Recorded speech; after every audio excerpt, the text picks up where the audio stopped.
Hey everyone, welcome back to my channel. I'm Celestial Tree. I'm an astrologer and intuitive reader, and today we are going to be talking about part 2 of the astrology of 2026. Like I said in my last video, it is a very dynamic and eventful year, which I have been researching quite in depth for the last 3 or 4 months. So yeah, listen, grab your snacks, make a cup of tea, get your notes up. We're going to be talking about Uranus in Gemini, Jupiter in Leo, and the Lunar Nodes change, and eclipse season as well. So before I get started, here is a gentle reminder that if you would like a reading from me, you can book with me on my website at celestialhealingrealm.com, and remember to subscribe to my channel for more horoscopes and astrology updates. They will be released throughout the year, not just on my channel but also on my blog, on my website, as well as Instagram and TikTok, so make sure you're following me there as well. If you want to know what the energy of 2026 holds for you personally, there is a special discount code on my website for year ahead readings to kind of go a bit more in depth into your birth chart and what the transits kind of mean for you on an individual level. So do check that out as well. My reading slots do tend to fill up quite quickly towards the end of the year, so do check that out while they're still available. And also make sure to like and share this video with anybody who wants a full breakdown of the year ahead. And let me know in the comments if you guys want me to do a full deep dive in-depth video into any of the transits that I mentioned. So let's talk about eclipse season and the lunar node shift. So eclipse season, or seasons I should say, we kick off the first half of eclipse season in February, March with the new moon solar eclipse in Aquarius on February 17th, 2026. We haven't had a solar eclipse in Aquarius since 2018, I think. And if you don't know what a solar eclipse is, it's kind of like a new moon, but on steroids. It's the beginning of a new cycle. It's an initiation period. It's very strongly linked to fate and destiny. And this eclipse starts off the next series of eclipses on that Leo-Aquarius axis. Aquarius rules over things like advanced tech, community, social change, and innovation. So this is a time where we can see potentially the emergence of new technologies, new forward-thinking groups, new think tanks, and new developments in terms of social activism. It's a time where we'll be thinking really deeply about the causes that we align ourselves with collectively. We might be asking ourselves, like, what collective action can we take and how can we expand on the work that we're already doing as a collective to improve the lives of others. The reason I use the word expand is because Jupiter in Cancer and the North Node in Pisces will be in a really harmonious aspect during this time, during the Aquarius eclipse.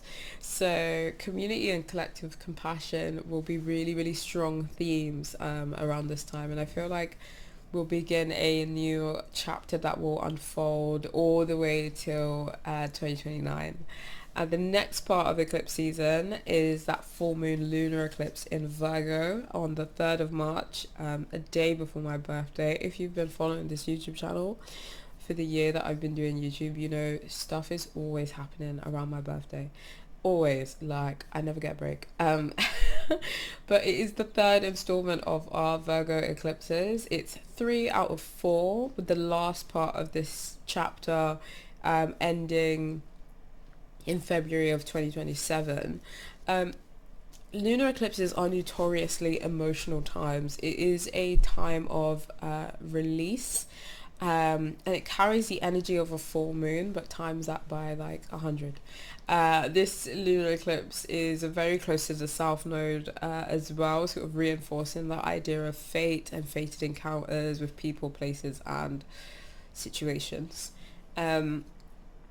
The South Node is all about letting go and what we're sort of moving away from.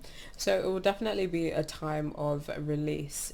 Whichever area of your chart Virgo rules over, the work that you've been doing to kind of let go, be less critical and less perfectionist, problem solving, the reworking, those themes will resurface around this time, so you can kind of continue on that path. Virgo does rule over things like health and workers, routines and service, including the armed service and civil servants as well, I should probably add. So we can expect to see updates and sort of heightened activity in those areas. So that's the first kind of like bit of eclipse season. The second part towards the end of the year will be in August 2026, where we'll have the new moon solar eclipse in Leo on August 12th, which is a few days before the lunar nodes change signs and shift from Virgo into Pisces. Change signs and shift from Virgo and Pisces into Leo and Aquarius. That was so difficult to say, and I don't know why. They will shift signs on the 18th of August, where they will be all the way until 2028. We will talk about the lunar node shift in a second, but this solar eclipse in Leo will kind of see the beginning of heightened activity in the areas of like celebrity, entertainment, that whole industry, new leadership and the elites of sorts, so like high society elites.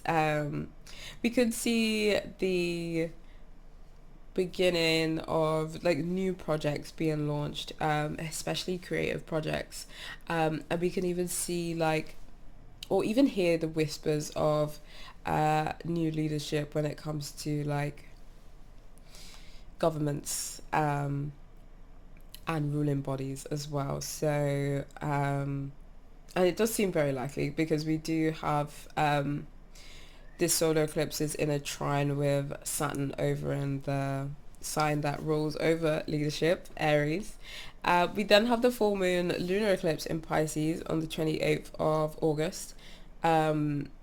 The last chapter in the Pisces eclipses. It's our last Pisces eclipse until I think the mid 2030s.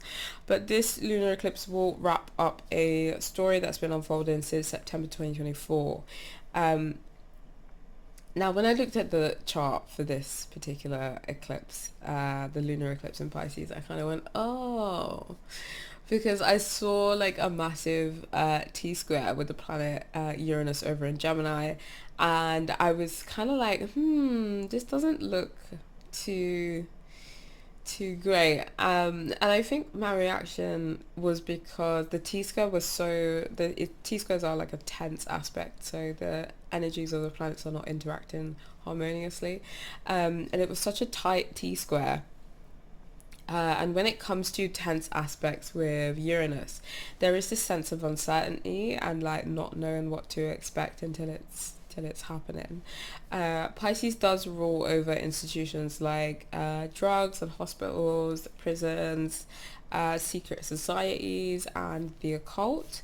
It's also associated with spies abroad, like foreign enemies, and large bodies of water. And this lunar eclipse and T-square with Uranus in Gemini, which rules over tech and transport and communication, it just kind of makes me think of like a massive cyber attack. I promise you, I'm not fear mongering, or some type of tech scandal, some type of scandal related to tech or cybersecurity, or even the drug or pharmaceutical industry as well. Pisces is also to do with like water. It's just thinking about it like makes me feel a bit like what's gonna happen. But yeah, keep your eyes peeled at the end of August. Remember that the eclipse energy can be present for and last up to a week before and a week after. And make sure you're subscribed to my channel so you can keep an eye out for your eclipse horoscopes. Now, the lunar nodes changing. The south node is heading from Virgo into Leo, and the north node is heading from Pisces into Aquarius. They move on August 18th and will be in their new sort of homes until March 7th, 2028. The South Node is all about release. It's all about letting go of what's not serving us, where we're moving away from. Whereas the North Node is all about where we're heading towards and where our focus and where our energy is going.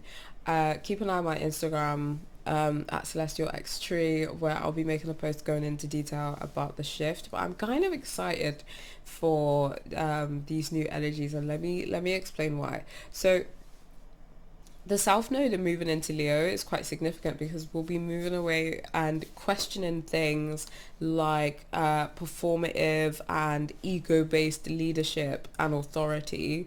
Those people who, you know, when they come on the screen and you kind of just sigh and cringe a little bit because you can kind of tell these people are just there to put on a show.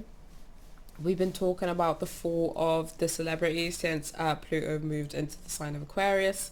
But this lunar node shift, I feel like will kind of cement that. I feel like we'll be placing a lot less emphasis on celebrity status and elitism in favor of a more common and cohesive social dynamic. I feel like humanitarian causes, tech advancements, and anti-elitism will take center stage for the next 2 years, which I'm quite pleased about. That's just me personally.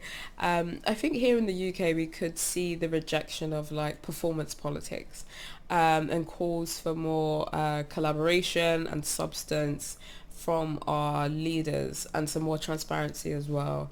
I feel like we're just tired of talk like without action, especially in politics. So I do feel like with these lunar nodes shifting into the signs that they are shifting into, we can kind of come to expect that collective shift from like, okay, we've had enough of this, like let's move towards more Aquarian energy. I also feel like AI and tech will enter into everyday conversation if it hasn't already. They're also already talking about digitizing parts of our NHS, our National Health Service, and introducing AI into a lot of aspects in our society, like travel and the legal system. And I feel like these themes and these ideas will continue during this lunar node cycle. Do follow me on Instagram for more updates about this throughout the year. And let's talk about Uranus in Gemini. So Uranus is moving into Gemini. It was in Gemini briefly to give us a little bit of a taster of what the next 7-ish years are going to look like. It was in Gemini between July 7th and 2025 and November 7th, 2025. And it officially moves into Gemini April 25th, 2026. Where it will be until around August 3rd, 2032, before it dips in between Cancer and Gemini until May 2033. So it's quite a long transit, and it is one that I'm actually looking forward to as an astrologer in terms of seeing how these energies will play out, what events will coincide with it, and also how people will be navigating these energies as well. The last time Uranus was in Gemini was between 1941 and 1948. And we will get onto the history of Uranus and Gemini in a second. So Uranus as a planet and as an energy rules over chaos, disruption in all forms. If it's disruptive, then Uranus rules over it. Revolutionary change, innovation, rebellion, and technological advancements. And I think it's really worth reflecting on Uranus's time in Taurus over the last 7 years to kind of give ourselves something to compare the upcoming transit to. What's been really, really interesting while Uranus has been in Taurus is the changing of our perception on a number of Taurian things. So the environment, sustainability, work, what is considered a real job, things like food and food production, the way that we create and distribute our sustenance has been upgraded is crazy. It's been upgraded and changed. Whether it's for the better is debatable. It really depends on your viewpoint. Also, money and finances have had a digital upgrade as well. Uh, our physical bodies, I'm not saying we're all cyborgs now, I'm just saying that how we connect with them and how we perceive them has also changed. We've had like a lot of body positivity in the last 7 years as well. Also, we've seen rebellion after rebellion, and revolution has entered the chat in so many countries. Um, yeah, Uranus's time in Taurus has also coincided with a lot of earthly shifts in the last 7 years as well. The amount of natural disasters, um, fires and floods that have happened. Yes, these things happen all the time, but I mean the scale and intensity of these things has been really, really something. I'm not saying Uranus is responsible for those things, of course. The reason I use the word coincide is because these transits are a reflection of the energy that's already present. So I think that's an important thing to note. Uranus being in an earth sign in Taurus has been very interesting, and it will be very, very different to Uranus in Gemini, which is an air sign ruled by Mercury. It's all about connection and information sharing. Gemini rules over things like communication and media, transport and trade, the education system, especially early years, information and dialogue, and social media as well. Gemini represents the flow of ideas and information within and between countries, especially neighboring countries. It's quite a restless energy, and I feel like it would be really interesting to see how it pairs with the disruptive energy of Uranus. Uh, Uranus in Taurus saw disruptions and changes happening at a very Taurian pace. The changes were very big and very impactful, but they happened every now and again, sort of building up and then erupting and then building up again and then erupting again. Gemini is Mercury ruled, so I imagine the changes will be smaller, more scattered, more few and more often, less destabilizing and chaotic on a physical level. But the changes that are happening might hit us more on a mental level. Gemini is a very mental sign, and they might be so quick. It might be quite difficult to keep up with at times.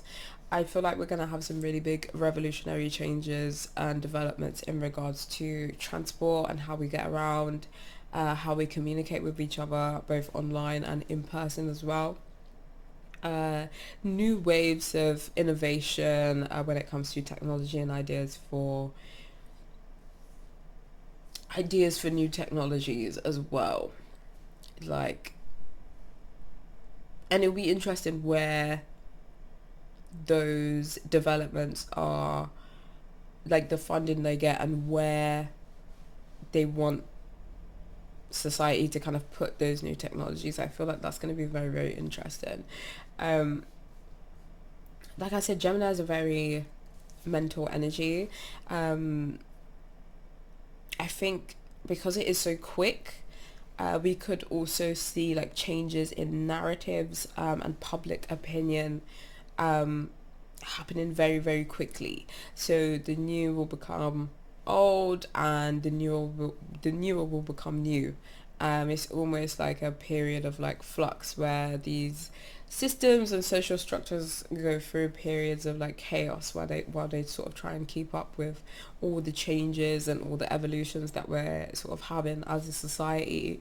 There might be loads of ideas floating around when it comes to how we should be living and the changes we should be making, and these ideas will spread very, very quickly, and that is the nature of Gemini energy. I also feel like the forming of new groups and organizations, as well as changing alliances. I'm thinking more geopolitical, in the geopolitical paradigm. I think those will be key themes as well. There's so much to Uranus and Gemini, and I will be going into more depth in the Uranus and Gemini blog that I'm going to be putting out in April. So do keep an eye on my blog for that at celestialhealingrealm.com. It's interesting as well. I did a panel on Uranus and Gemini with the Black Astrology Club at one of our mixer events, but we were talking about how Uranus is the only planet that orbits the sun on its side, sort of allowing us to see old problems from a fresh perspective. And it's also important to look at the history of Uranus and Gemini. You know, during its transit during the 1940s, like we did have World War II and we had the beginning of the age of nuclear power. And that rise in technology that I was talking about, like, you know, the radio helped everyone sort of stay connected and have updates during those difficult times. So these are some of the things to kind of consider and look out for during this transit, which is kind of why I'm so excited for its arrival. Now let's talk about Jupiter moving into the sign of Leo. So Jupiter, otherwise known as the Great Benefic, is moving into Leo from the sign of Cancer around June 30th, 2026, where it will be until July 26th, 2027. Jupiter is exalted in Cancer, meaning it's very, very comfortable there. Loves being in Cancer, blends really well with the Cancerian energy. Jupiter can feel like it can express its full potential here. Just briefly, Jupiter as a planet and as an energy is connected to things like expansion, abundance, good fortune, and growth, and also optimism. It rules over things like religion, spirituality, philosophy, beliefs, higher learning, and overseas travel as well. And I think the shift from the kind of softer, intuitive and receptive sign of Cancer to the more confident, bold and fiery sign of Leo will be quite a dramatic shift, if I'm honest. Jupiter in Cancer saw us moving towards sort of compassion, trusting our intuition a lot more. Cancer rules over home and security, and here in the UK we've been having a lot more conversations around our housing market. We've also been having a lot more conversations around national identity, culture, and tradition here in the UK, and what that looks like and how it's changing, and how it's developing as we shift into the second half of this decade. Jupiter's shift into Leo does happen in the middle of 2026, so I'm sure that through 2026 we'll see some more of those sort of Cancerian themes and discussions continue and unfold throughout the first half of 2026 as well. There are sort of three main things that I want to discuss in regards to this before the end of the video. The higher vibration of Jupiter in Leo, the shadow side of this transit, and the way that it will aspect Pluto over in Aquarius. So as for the liar, well, do you know Mercury retrograde stopped like the other day, and we're still in the shadow period, so my technology and my communication is just doing a lot today. So for the lighter side of Jupiter in Leo, it's really important that we approach life with more passion and courage. Jupiter in Leo rewards us when we exude confidence, when we focus on uplifting others and inspiring others and lean into our leadership qualities, and also taking risks as well, like calculated risks, not like reckless risks. We will be able to attract good fortune, opportunities for growth and material abundance and gifts when we're generous with others and when we're outgoing with ourselves and sort of expressing our uniqueness.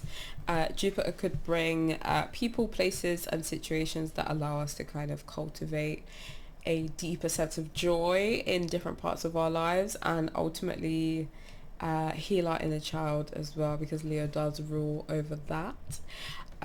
The more shadow side of this transit can manifest in a number of ways, including things like egotism, excessive vanity, doing too much, spending too much, indulging too much, giving too much as well. So much that it's important to be generous, but giving too much, so much so that we're losing sight of ourselves. I think it's really integral and important that we avoid pettiness and tit for tat mentality to make sure that we're using the energy of this transit in a really good way.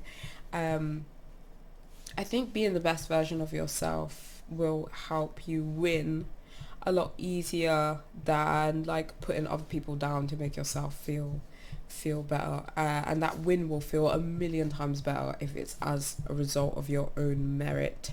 Something to keep in mind while Jupiter is in Leo.